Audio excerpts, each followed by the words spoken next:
Okay, this is a little nuts. So today we're showing off the 7th generation camera. We have the H6D, this is 50C. Some of the new improved features that we have included within this camera, we're actually shooting to have an option for 2 different card slots. We have CFast, and we also have SD, so on the side port. So we have a few options within that. So we can actually shoot to 1 card, and then once you fill out a card, it can roll over and continue shooting to the SD card. If you want to have a backup, you can shoot the same images to both cards, or RAW and JPEG. So you have a couple of options to choose from. Also, we've included with this camera, because we have the ability to shoot video, we've added some additional ports on the side of the camera. So you have HDMI out, so if you want to be able to view your images on a monitor as you're shooting, you have that option. We'll have audio in and out, and we also have the options for input-output port if you wanted to take this digital back and place it on a view camera or technical camera. And we also have a port for a power supply, which you can add in and you shoot completely untethered right to a card. Fantastic feature. We've also updated the display on the back of the camera, so we have a new 3-inch display, high resolution, 920,000 pixels. We have the ability to just navigate right through the images. So we have a screen that is roughly twice the resolution of what we have with our prior model. We have a new graphics interface, so we've moved everything from the main camera grip to the digital back. So it's just a matter of pressing, say aperture.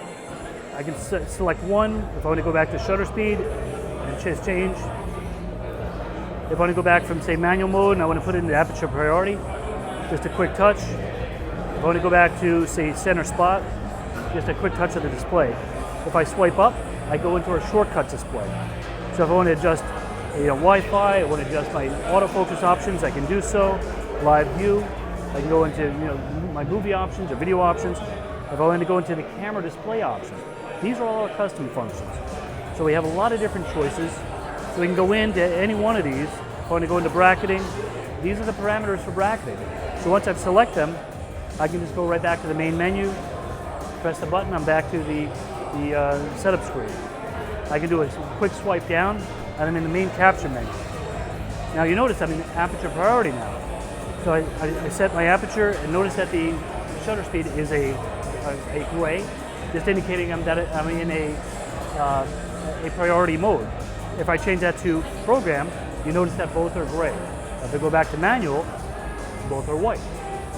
So everything is adjustable. What I find very nice with this camera, if I were to depress the button on the top, which is marked white balance, I can actually scroll through the different custom white balances, select it, and then it'll actually appear right on the back. So now we've just changed. So I can do it on the grip, or I can do it on the rear display. Very quick and easy. One of the other features, we have built-in Wi-Fi in the camera, so we have 2.4 gigahertz or 5 gigahertz. The 5 would be actually dependent on the region in the globe that you are. So with this, you actually just set up the settings menu with an iPhone or iPad. It's registered to the serial number of the digital back. So in this case, it's 134. We just program that in for Wi-Fi, and we have direct connection between body and the iPad or the device. So actually, as I fire and shoot, the images will appear in the display on the iPad. We can just navigate from one to another. If you want to have, thank you.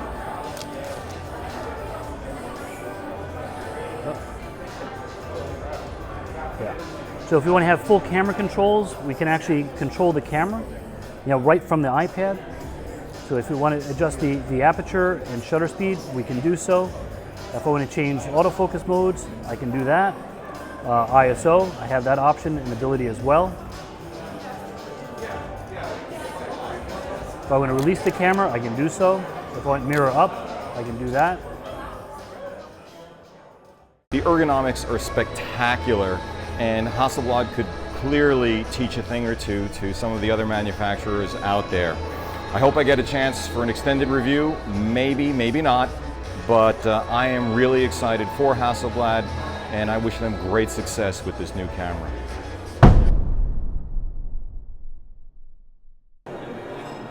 It's okay, we can edit. That's good. I'm glad we can. Yeah. All right.